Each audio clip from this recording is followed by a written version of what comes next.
आज है 22 सितंबर। सुनेंगे प्यारे बाबा के आज के साकार मधुर महावाक्य। बाबा कहते हैं, मीठे बच्चे, पद का आधार पढ़ाई पर है। पढ़कर फिर पढ़ाना है, गली गली में जाकर बाप का परिचय देना है। पद का आधार है पढ़ाई, तो बाबा कह रहे पढ़कर फिर पढ़ाना है, गली गली में जाकर बाप का परिचय देना है। प्रश्न है, तुम बच्चों को किस इच्छा से परे रहकर सेवा में लगे रहना है? उत्तर, तुम रहमदिल बच्चे हो, तुम्हें किसी से पैसा लेने की इच्छा नहीं रखनी है। रहमदिल बच्चों का कर्तव्य क्या है? सबकी सेवा करना, सब पर रहम करना। पर बाबा कहते किसी से पैसा लेने की इच्छा नहीं रखनी है। इस इच्छा से परे रहकर दान करने की सेवा में, दूसरों को आप समान बनाने में लगे रहना है। बुद्धि में रहे, जिसकी तकदीर में होगा वह बीज अवश्य बोएंगे। अगर कोई वाचा या कर्मणा सेवा नहीं कर सकते तो धन से भी सहयोगी बनते हैं। गरीब बच्चे तो चावल मुट्ठी देकर महल ले लेते हैं। तो यहाँ बात किसकी है? सच्चे दिल की, है ना। किसने कितना किया वो बात नहीं है, लेकिन कितनी सच्चाई और सफाई से दिल से किया उसका जमा होता है। गीत है प्रीतम आन मिलो। ओम शांति।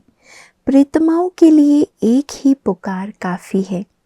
अब ये किसने पुकारा और किसको पुकारा, ये तो सिर्फ तुम बच्चे ही जानते हो, क्योंकि तुमने बाप द्वारा बाप को जाना है। फादर शोज सन, फिर सन शोज फादर, ऐसा कायदा है। अब प्रीतमाएं सब प्रीतम को पुकारती है।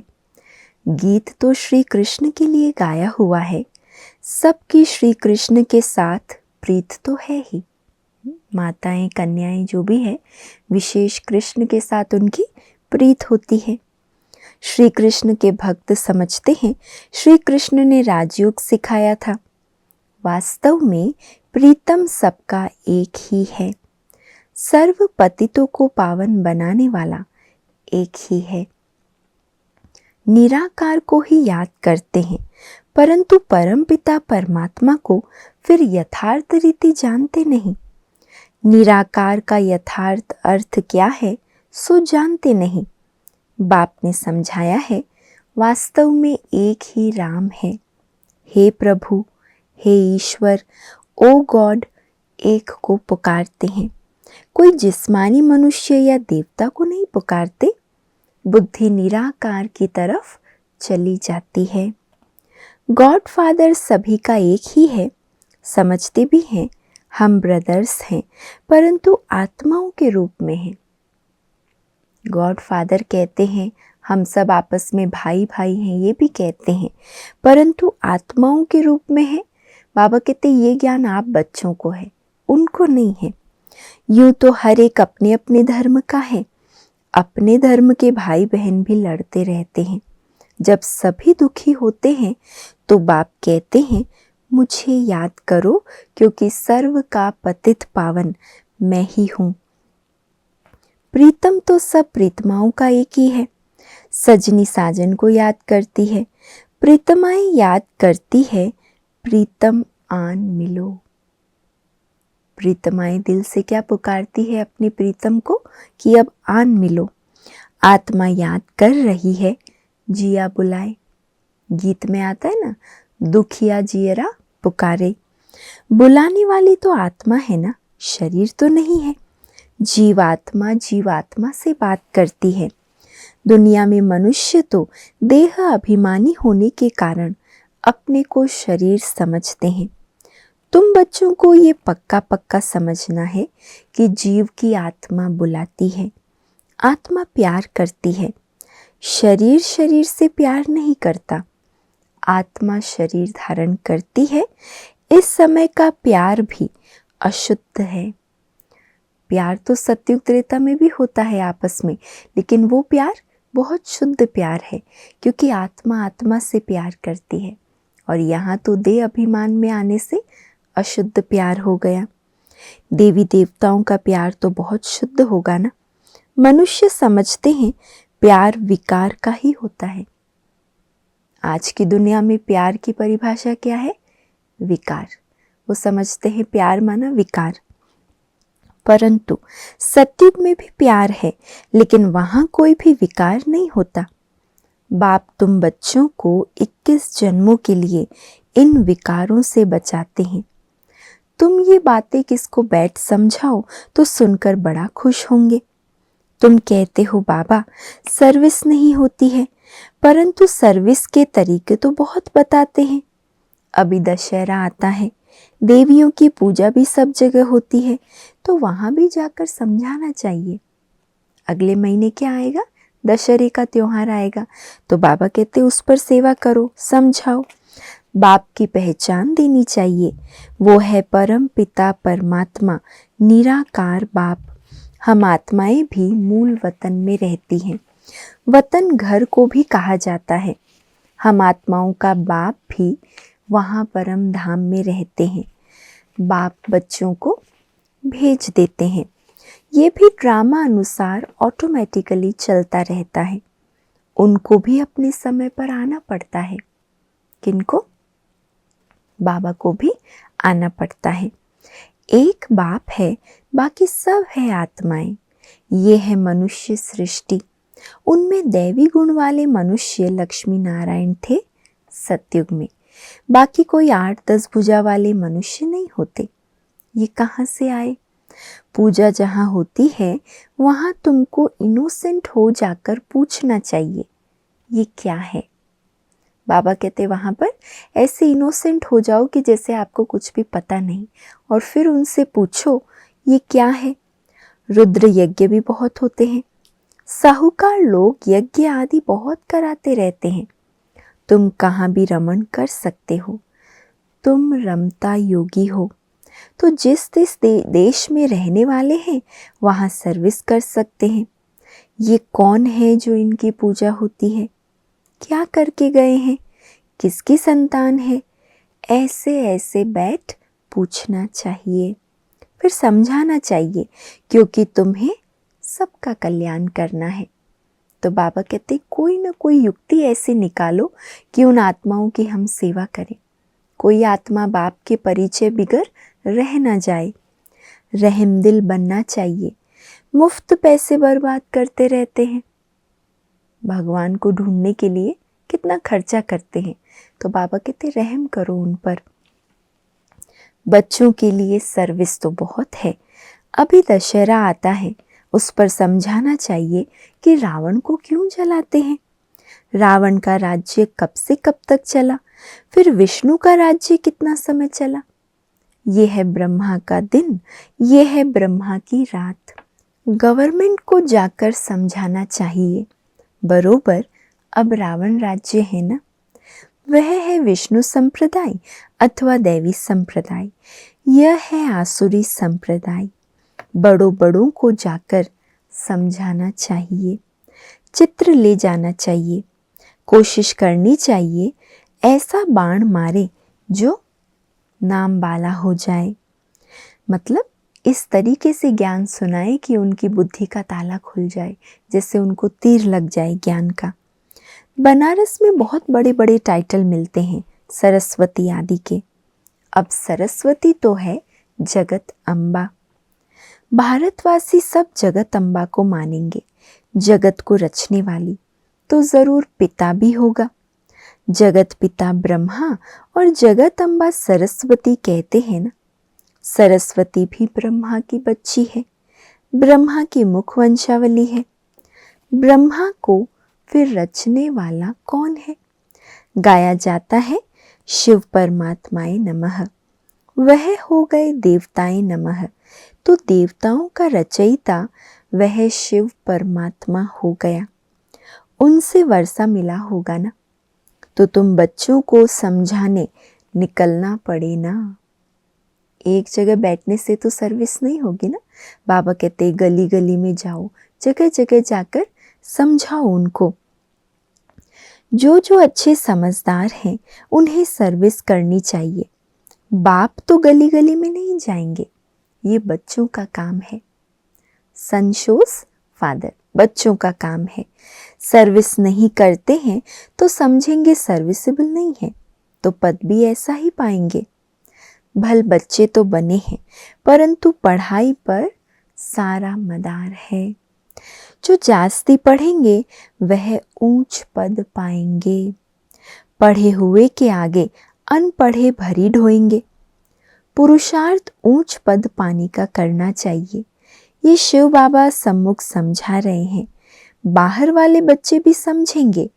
शिव बाबा मधुबन में मुरली चलाते होंगे, मुरली नहीं आती है तो क्या होता है, जो मुरलीधर के मुरली से प्रीत रखने वाले बच्चे हैं, जब मुरली नहीं आती है तो बच्चे हैरान हो जाते हैं, सोचते हैं शिव बाबा की मुरली क्यों नहीं आई, क्योंकि शिव बाबा की मुरली से ही हमारा जन्म हीरे जैसा बनता है।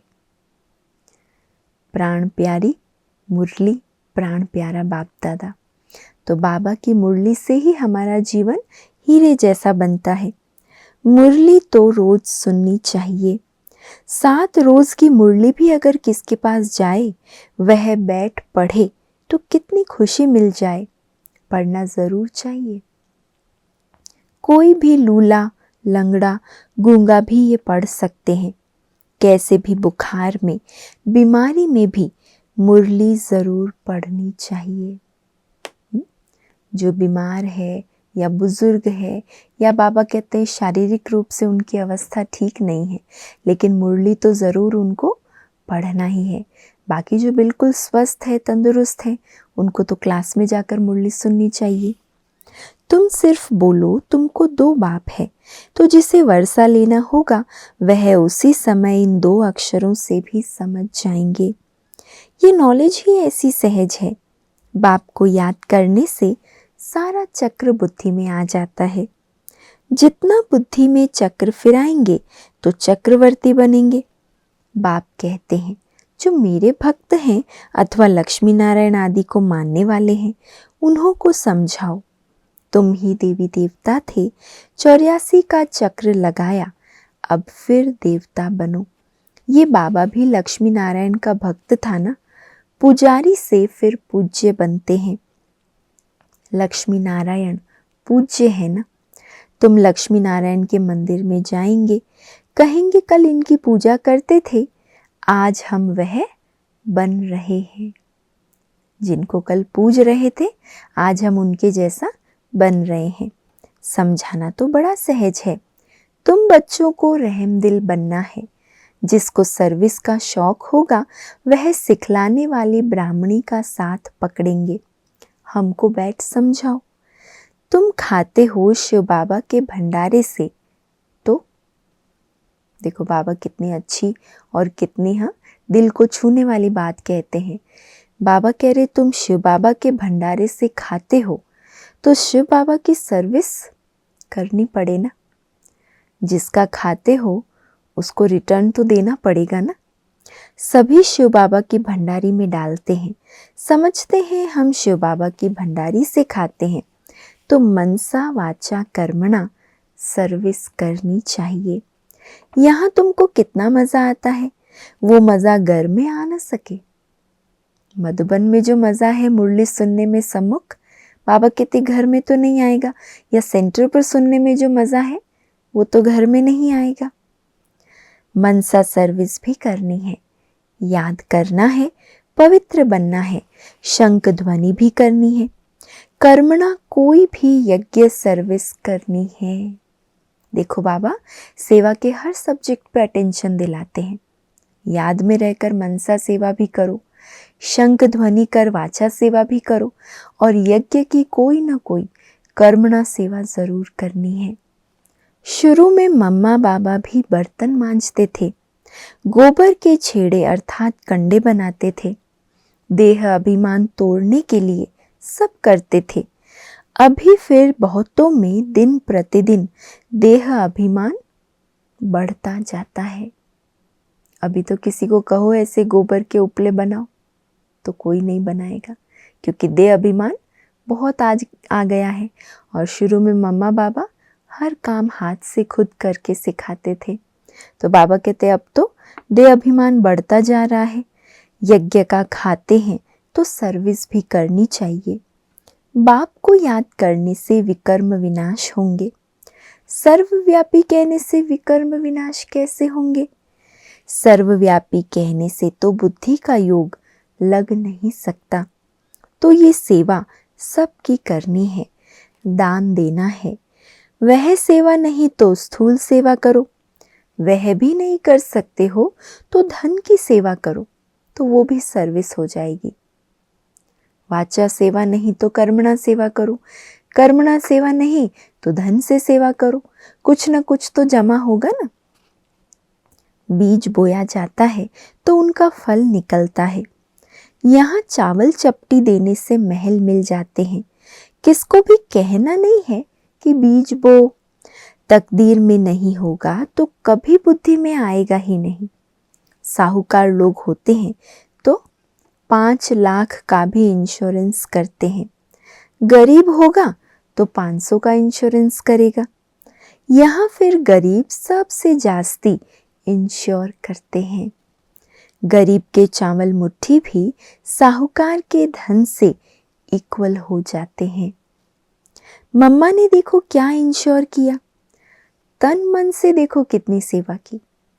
स्थूल धन नहीं था मम्मा के पास, लेकिन तन मन से मम्मा ने संपूर्ण समर्पण होकर सेवा की तो सबसे तीखी चली गई।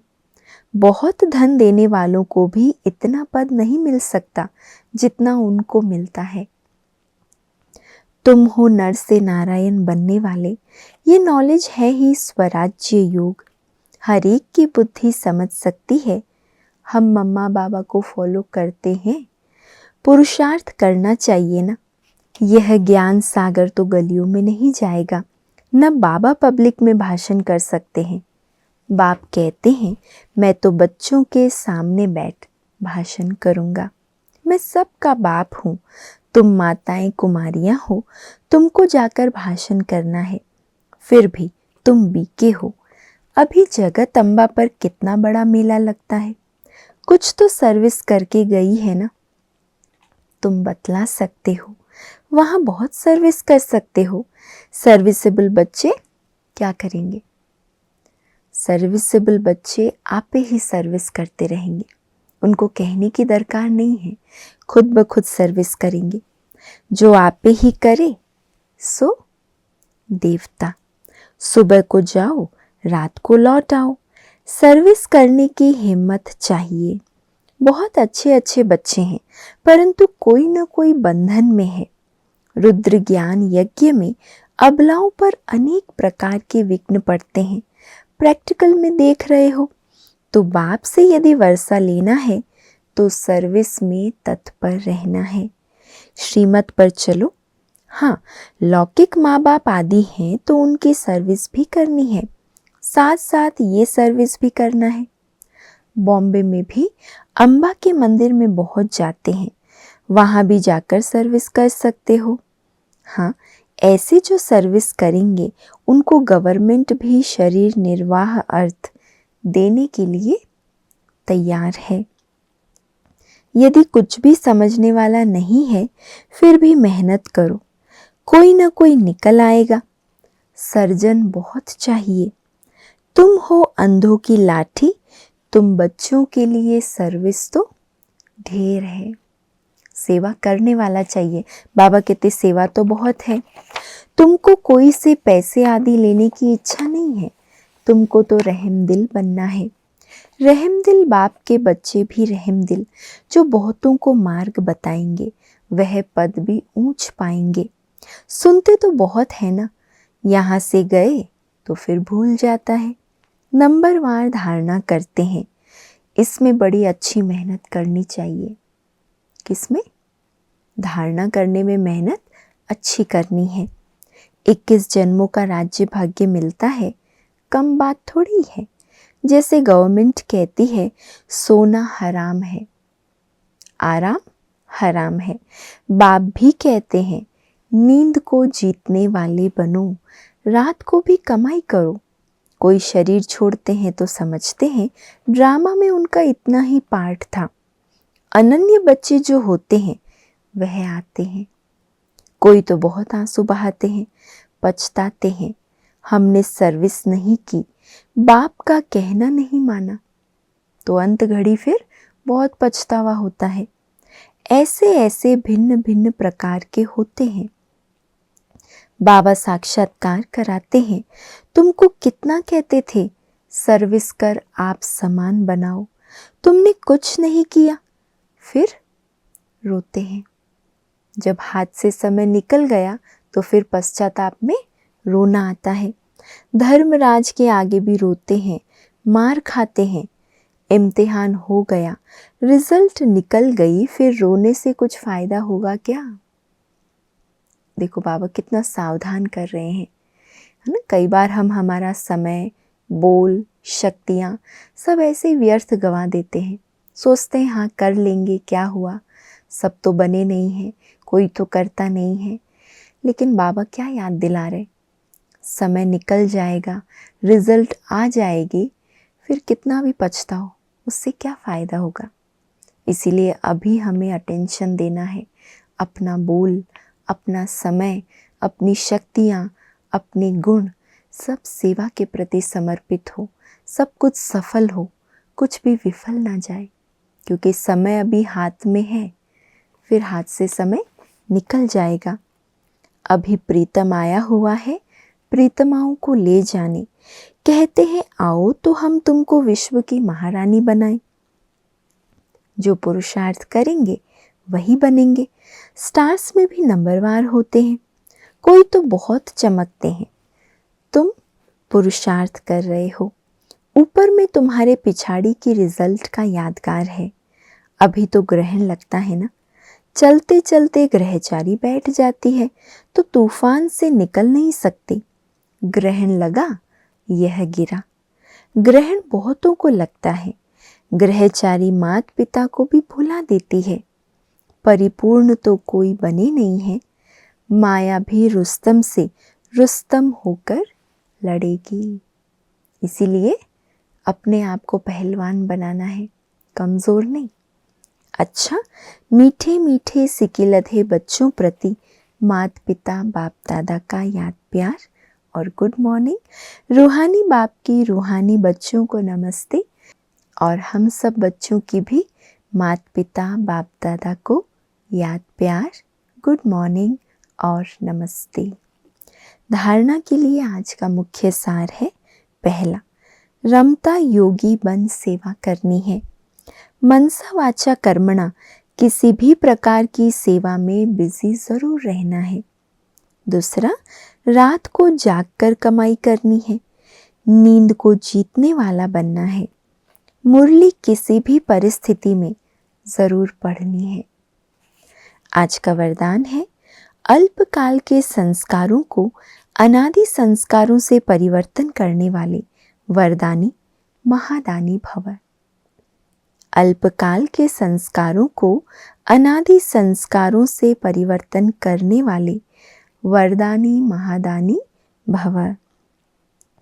अल्पकाल के संस्कार जो ना चाहते हुए भी बोल और कर्म कराते रहते हैं, इसीलिए कहते हो मेरा भाव नहीं था, मेरा लक्ष्य नहीं था, लेकिन हो गया।